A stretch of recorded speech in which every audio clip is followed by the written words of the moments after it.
It's your girl, Civil Disobedience. And that's our girl, Jill Scott. If you don't know the song,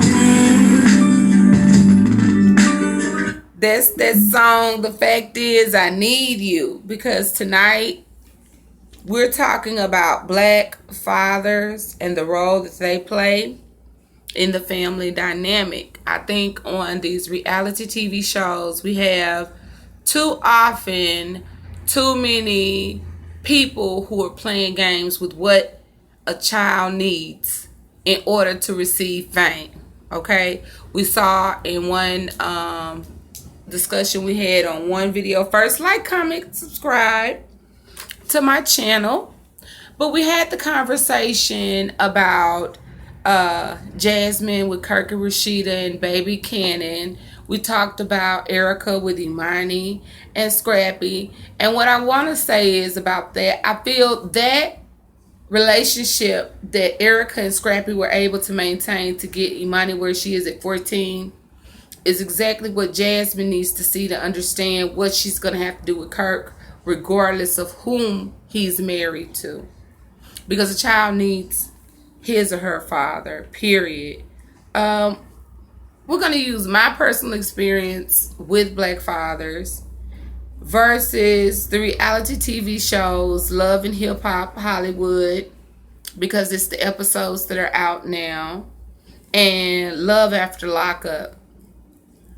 So in the first portion of Love and Hip Hop Hollywood, Moniece and Apryl, are sitting down at a table. And Moniece is the baby mama of Drew or Little Fizz of B2K, while Apryl is the baby mama of Omarion of B2K. And we just gonna use the terms baby mama because mother of a child is a lot of shit to say, okay?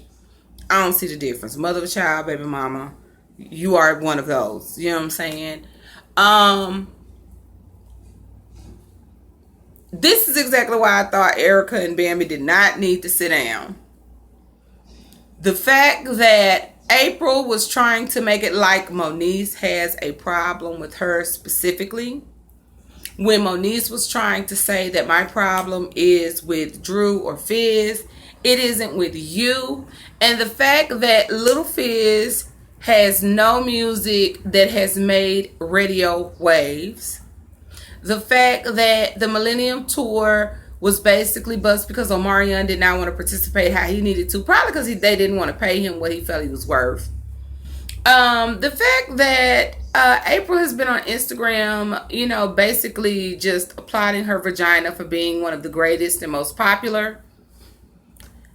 It makes me feel like the only thing we're getting from B2K out of this is the love and not the hip hop. And they might need to be on something like on We. You know what I'm saying? Something, or maybe they need to be on growing up hip hop. You know what I'm saying? That's more justified than love and hip hop.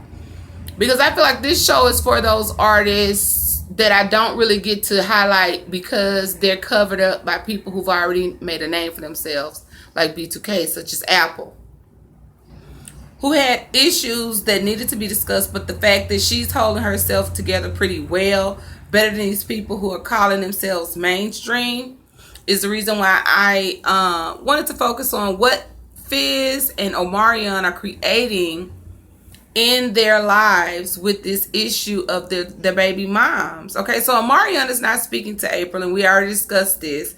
She doesn't speak to Omarion. He has basically like the custody of the children, and she's basically receiving like a partial custody thing. I don't have the inner outer understanding of that. Versus Moniece, who gave, Drew the parental residential rights of their baby.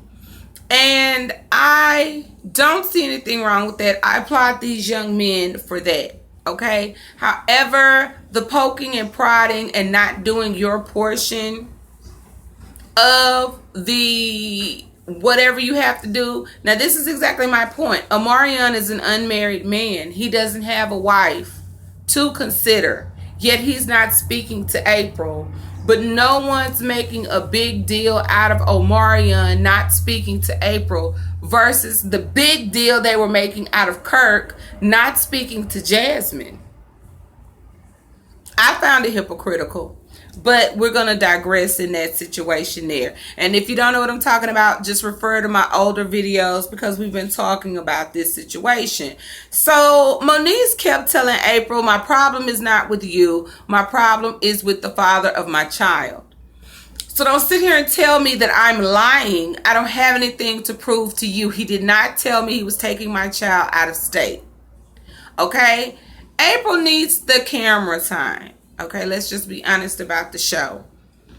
And that's exactly why I feel like Bambi did not need to put herself in a position to be constantly seen as the wicked stepmother by Erica wanting to paint her that way, to paint herself as this victim of not being able to keep up this relationship with Scrappy when the problem existed prior to Bambi being there.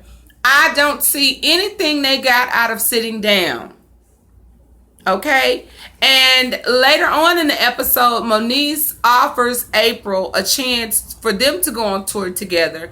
And April's sitting there like, really, you want to go on tour with me? You were just this, another. First and foremost, sweetheart, you and her would probably do the mall together. Some fairs and festivals here in Louisiana might want to see you. You might get to do something on Juneteenth in Mississippi. Or something in Atlanta.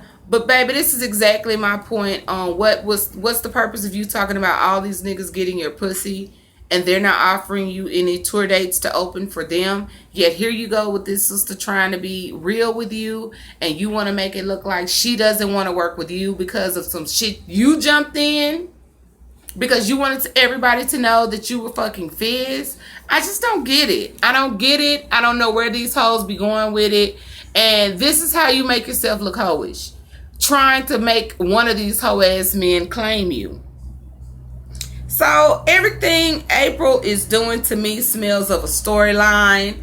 She's really, I feel, trying to be out there in stage front to attract the attention of her baby daddy, Omarion. And this is why co-parenting needs to be something that we don't take lightly. It is very serious when you make children. And I find it so weird how we think cooking for a person or taking a person out to eat is husband or wife duties, but having sex and making babies is not. Like, what is your issue? I don't understand that. You know, cook me something, baby. No wife duties without a ring. You fucking this nigga. If you don't go in there and put a steak on the stove, okay? And the same for this guy. You know, Fizz has no respect for Moniece. The sit down proves this. Apryl feels like she can talk to Moniece any kind of way. Now, here's my thing with a person like Apryl. If you care about Drew, aka Fizz, or his son, knowing that Moniece is the mother of his child like you are, you would have think that the conversation would have calmed down from jump. Well, you didn't know. He told me you knew. This, that, and the other. We'll do. Your baby daddy lied to you. Her baby daddy lies to her. So why are you all jumping on each other's back about these lying ass niggas? I can believe the wall if it starts talking when it comes to some men. If they lie all the time. So I feel like the whole thing is the fact that we need to look at and develop some kind of storylines around their relationships with their parents. We don't really see that much. Moniece specifically was trying to help uplift sisterhood and black girl magic with the little, baby mama tour. And I feel like off of the Love and Hip Hop Hollywood fame alone, they would be able to practice for a real tour. And I feel like women like Apryl is exactly the reason why more women aren't progressing in the entertainment business. Oh, you're willing to fuck for that $20,000 beat. but you don't want to go around and promote the record. Like, what are you doing? You could have made your own beat. You're willing to fuck a nigga who has, like, all of these dudes she's dealt with are okay artists. We would not call them legendary. We would not call them classic. I feel like Game was going for classic, and if you don't know who he is, he's just a rapper from California. And I feel like he could have made it, but I haven't heard anything else from him. So if his next album progresses into that artistic, eclectic, symbolic mix that he had with Jesus Piece, then I can say that he is on that level. If not, because you don't have to win a Grammy with me. I'm saying that your music or movies transcend time like they're supposed to. There's a reason why these industries are industries and business is a business. And they should move through those proper channels, and you should pay for them to move through those channels. So I feel like these women are playing themselves, and then when, like I said before, when they don't see the outcome that they desire, oh, it's all his fault, it's all her fault, and it's everybody's fault you're not getting out of the relationship what you want. When you didn't say if it was going to be a romantic relationship, a business relationship, you just saying how it go. That's why I don't see how it go. I need you to know. I need help. I tell these men, I need help from the gate. Okay? I need help. If we together, if you getting me, if you, God forgive me, sorry daddy. If you wetting this ass, you are responsible. Okay? You my husband now. Shit. That's how I feel about it. So I feel like Moniece is the epitome of the black woman who has been in therapy. Okay, I've been in therapy. She accepts responsibility for her actions. She focuses on the issue. She knows petty is her flaw. She knows her child is her trigger. And she tries her best to be the bigger person. However, Drew knows that the baby is her trigger too. Part of being a good father is knowing how to treat the child's mother. Sometimes that means that you don't communicate. So I'm not mad at Omarion for not communicating with Apryl. But it's not the instigating, constantly flaunting people in front of Moniece like Fizz is doing, your baby mom like Fizz is doing Moniece. It's understanding that I need to maybe keep this from her because I don't need her upset, which will then upset the child. Okay? My own father and mother have been married for a very long time. However, they took their time apart from one another. And my father was in relationships with other women. They were even discussing divorce. There were times when my mother and father were not in communication with each other unless it was an emergency with us. However, once they were in communication, one of the ways they were able to heal was by admitting they both had to apologize for things. So I feel like Moniece tries to be sincere in how she treats Drew or Fizz, where it's obvious that Drew feels like Love and Hip Hop is there to showcase how many women he can have before his young son gets old enough for him to dap him up and they have women together. That's what I'm saying. I'm not saying that Fizz is not a good father. I'm saying that Fizz should showcase more effort of what type of image he's putting out there for fathers like himself. And then you'll have these people. I've had people like one lady in a group I am about politics got into this issue about Erica Dixon and how she's such a great person and she's in law and she loves horseback riding. And like I told you, these people should add that into their storyline. Don't come on to me like I need her resume. I'm not hiring. Shit, is she hiring? Does she need my resume? I don't care about what she's doing in her private life if it's not on the show, because I don't watch people. I'm not a stalker. Now, if you put it on this TV screen, I'm going to tune in if I want to. And then with this blogging thing, I find it therapeutic. I love it. I'm going to do it. Other than that, I really have no, problem with anybody doing whatever they want to do. So I feel like Apryl needs some help. And I feel like Moniece is reaching out to her as a mother who understands. And I do not feel anything about either one of these women letting those well-to-do men get their children.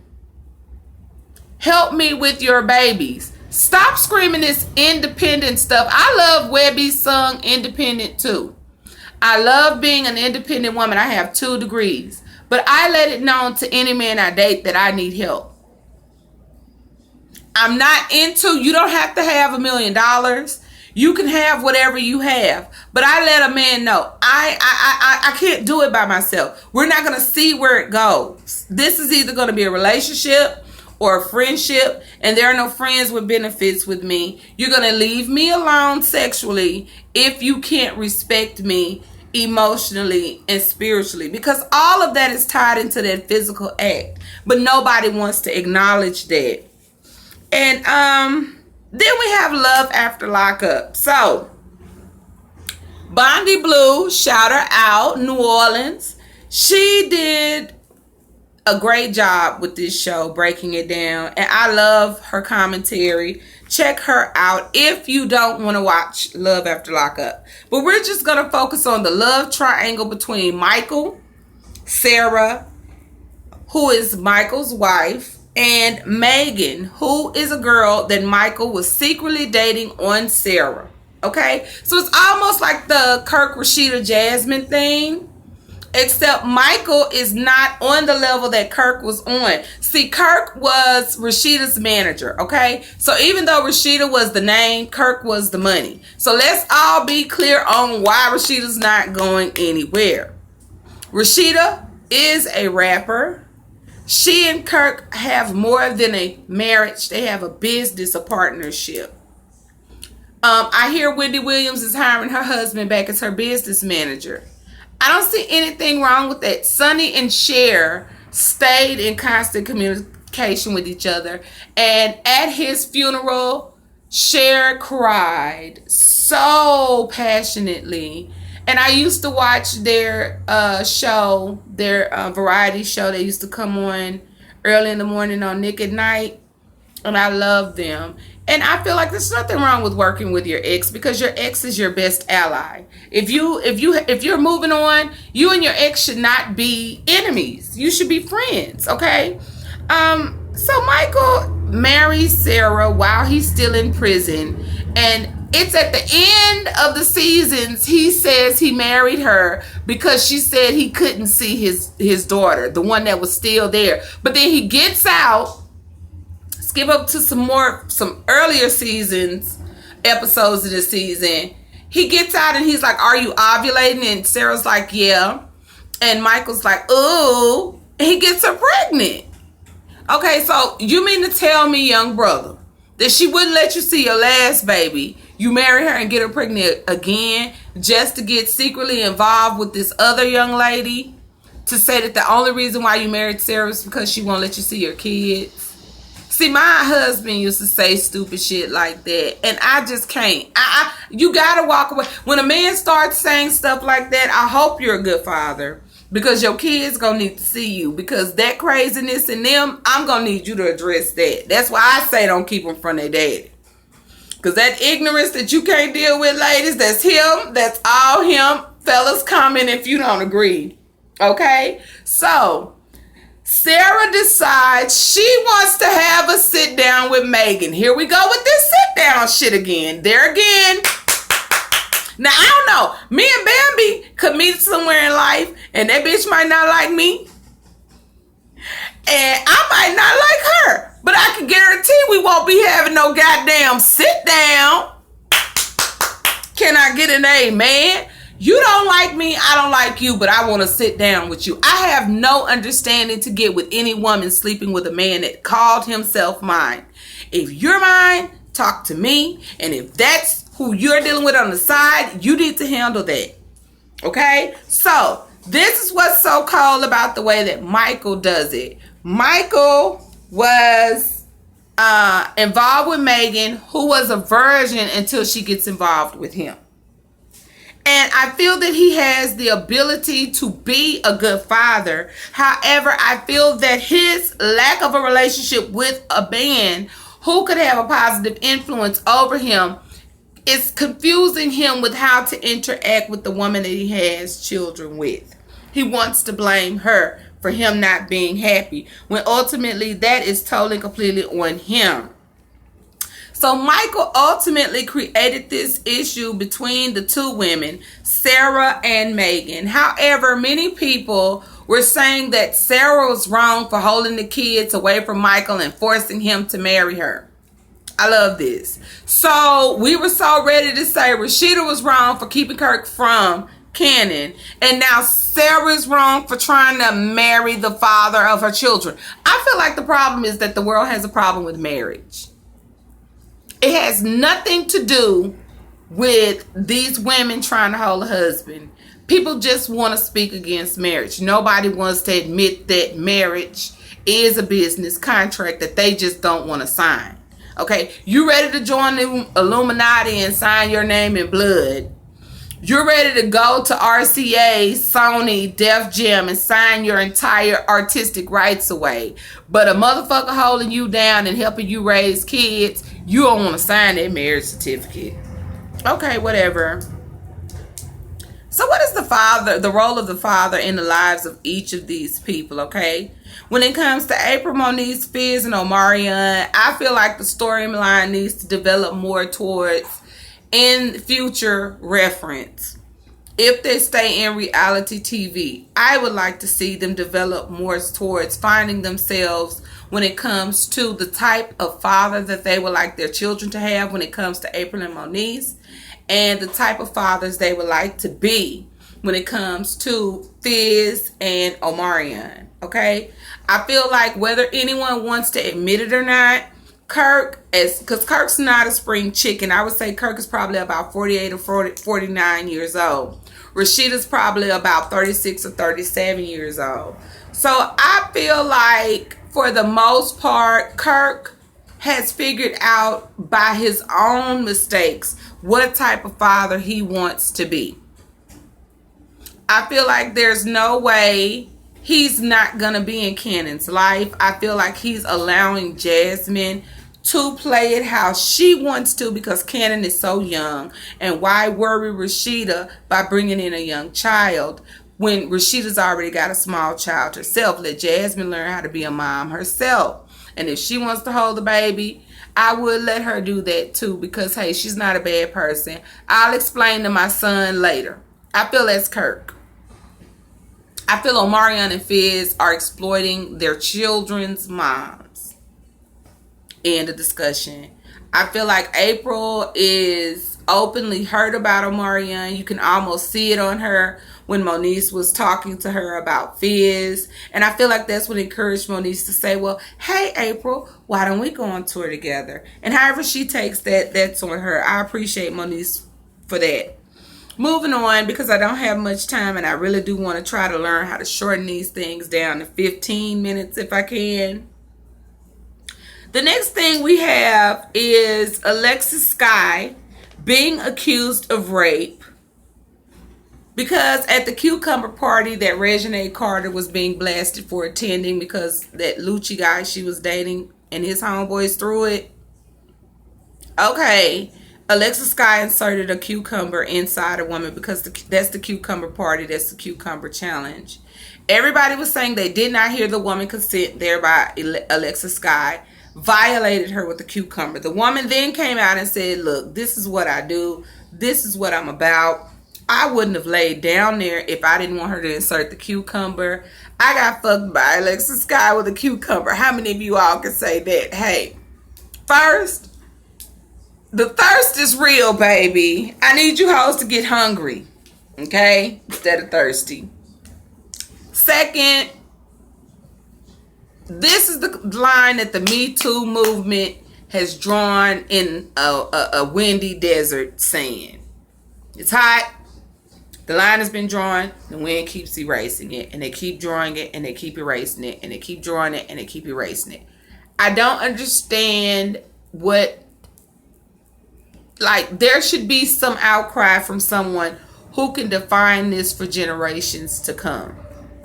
You guys have got to stop starting these movements And then when other people put these amendments to them, you're not speaking up on whether or not these amendments apply. First and foremost, to call Alexis Sky, I feel to call R. Kelly or Bill Cosby predators when Epstein was an actual predator, was actually throwing predatory parties with girls, and he just mysteriously comes up dead in his cell. I don't believe that crap either. I feel that they are distracting us from the real people who were hurt, children. And this is the reason why I feel it's important for women to never hide your children from the father. Always make sure the child is available. There have been times when my father would show up to my mother's house with a bunch of bullshit. My girl's this and my girl's that. Get your asses up and get with your daddy. That's where I got it from. Oh no, and I ain't saying that. No, you gonna get him tonight, nigga. She used to hit his ass hard. Oh, they going with you. They ain't go over there to granny house with you, or they ain't go in there. They don't take him to no woman house. But you got him tonight. And he would take us over to granny house, and he would stay with us, his mom's house.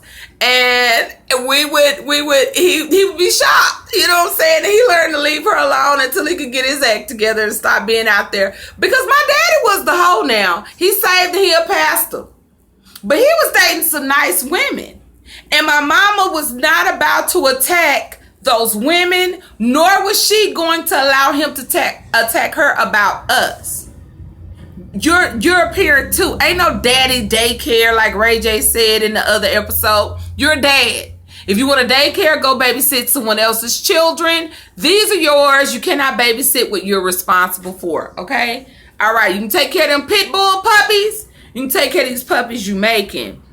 Nobody wants to address the female predators that are withholding children from their fathers, thereby creating grown women who are preying on boys to create men like R. Kelly. So nobody's gonna go about the fact that R. Kelly was molested by his sister allegedly. Nobody wants to talk about that. Nobody wants to talk about the fact that she also molested the brother who is guilty of rape. Nobody wants to talk about that. She gets to sit her ass somewhere and everybody, woe is me, her, and Jesus will answer by and by. I feel like everybody involved needs some type of evaluation and observation by the law. I'm just being honest as I can. I don't feel like it's fair to mute someone like R. Kelly who was abused himself, but you're allowing the women who were okay with abusing other people with R. Kelly, who were okay. Nobody remembers when Rick James and his girlfriend got in trouble for burning the prostitute with the lighters while they were having sex with her. So these women were mentally torturing women with R. Kelly, and they get a Lifetime movie network deal via the Me Too movement. I just don't see it. I don't. So I feel like I've given as much information on this as I can. I feel like, I've been surrounded by black fathers my whole life. My whole block was nothing but black fathers, is nothing but black fathers. Every man I've ever dated since my husband and I have separated has been a father. The guy that I did date that wasn't a dad, he was a foster dad. Okay, so he and his mom would help keep kids out of the system, and then eventually help to network them back to their father or their mother, whomever would come get them. So I feel like black people need to stop allowing the stereotype that fathers are the way they are are not. Well, let me say it like this. They're trying to say that black fathers are not there. Fathers are fathers. You understand what I'm saying? If they're not there, then you need, as the person who's involved, to find out the reason. Okay? If you're the mom, if it takes you going to court, dads, if they're holding you from your children, that someone mentioned that Scrappy put himself on child support.